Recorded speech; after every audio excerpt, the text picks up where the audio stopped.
Dry statistics they might be, but today's latest figures about Britain's TV viewing habits appear to confirm that a momentous shift is now firmly underway. According to Ofcom, YouTube is now the second most watched service on family televisions in the UK. Last year, the BBC retained its traditional leading role, most watched by 19% of the audience. But YouTube has now risen to second with 14%, overtaking ITV, which is third on 12%. With Channel 4 at 6%, Netflix, Sky and all the other channels put together make up the rest. Changes which could have major implications for our media landscape and the business models which underpin it.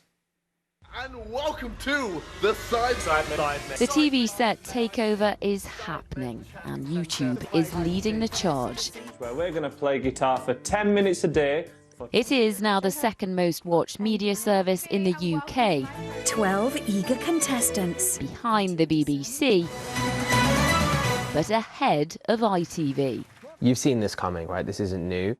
Jordan Schwarzenberger manages YouTube group Sidemen with 130 million subscribers. What I think YouTube represents more than anything is the breakdown of centralised media and institutions. So you don't have gatekeepers anymore. These big institutions are competing against kids in their bedrooms, and that's the state of play. So how can the bigger institutions reconcile that change? They're cruise ships when you've got speedboats coming up. Their content appeals to a younger audience, but it is them who are driving the trend.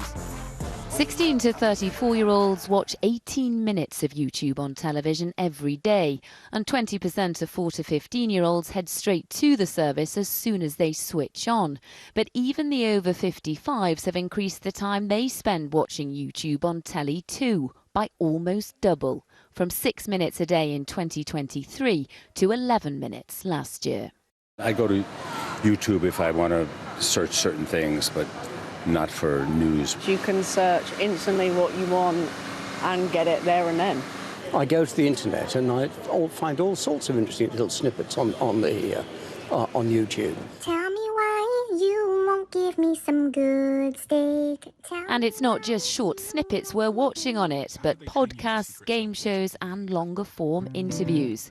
It's always worth the wait, I think. It means challenging times for traditional TV. We put out a report last week that called on the public service broadcasters to work harder to make sure that their content is available on platforms where people are spending their time, like YouTube, but also social media platforms.